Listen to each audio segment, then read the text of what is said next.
Algumas mães ajeitam o véu da filha antes do casamento. A dela deu uma bofetada. Hoje eu quero dar voz à história de uma sobrevivente de abuso materno, Dalva Tolomoni. Meu nome é Dalva Tolomoni.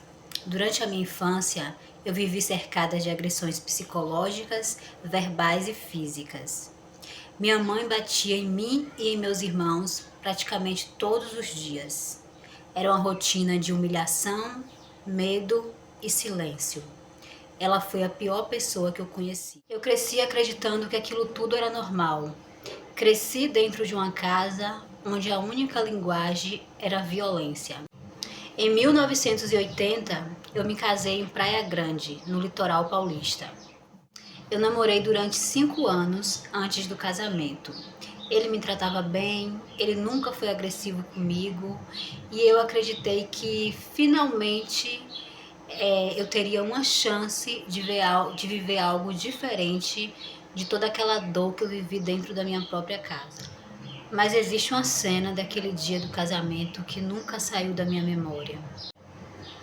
Era para ser um dos dias mais felizes da minha vida. Eu já estava pronta, arrumada, emocionada, acreditando que finalmente, a partir dali, minha vida mudaria. Mas antes de sair de casa, a minha mãe me deu uma bofetada no rosto. Na cozinha, haviam pessoas vendo aquilo, mas ninguém fez nada. Ninguém me defendeu, ninguém disse que aquilo era errado, ninguém teve coragem de enfrentar ela. E eu fingi que não tinha acontecido nada, porque eu sabia que se eu reagisse seria pior. E talvez eu não enxergava aquilo ainda como abuso. Então eu segui para a igreja, carregando uma dor impossível de explicar dentro da minha alma. Mas o que eu não sabia é que aquele casamento também se transformaria em outro pesadelo. E só com o tempo eu vim entender que aquele casamento também fazia parte de um arranjo da minha mãe pelas minhas costas. No dia seguinte, durante a lua de mel, meu marido me bateu pela primeira vez. Eu lembro do choque, da confusão dentro da minha cabeça, porque durante 5 anos ele nunca tinha mostrado esse lado dele. E por um ano inteiro eu apanhei praticamente 4 vezes por mês.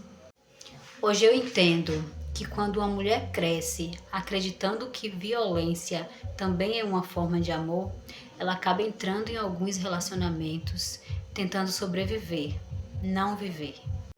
Naquela época eu carregava dentro de mim um sentimento que me acompanhou por muitos anos: o ódio. Não porque eu era uma pessoa ruim, mas porque eu fui ferida profundamente por quem poderia me amar. Ela sempre me agrediu em todos os sentidos. E o mais triste é que levou 30 anos para eu entender o que aconteceu comigo.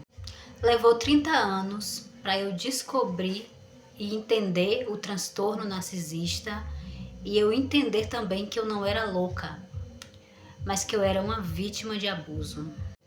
Hoje, aos 64 anos, eu ainda carrego muitas marcas na minha alma. Há 12 anos eu comecei a me descobrir. Comecei a entender minha dor, minhas feridas e até os erros que eu cometi ao longo dos anos tentando sobreviver. Porque a verdade é que pessoas machucadas se auto-sabotam e se machucam mais ainda. Hoje eu procuro viver da melhor forma possível.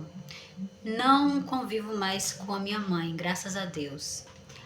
Mas às vezes eu preciso ir até a casa dela e toda vez eu volto emocionalmente destruída. Ainda dói.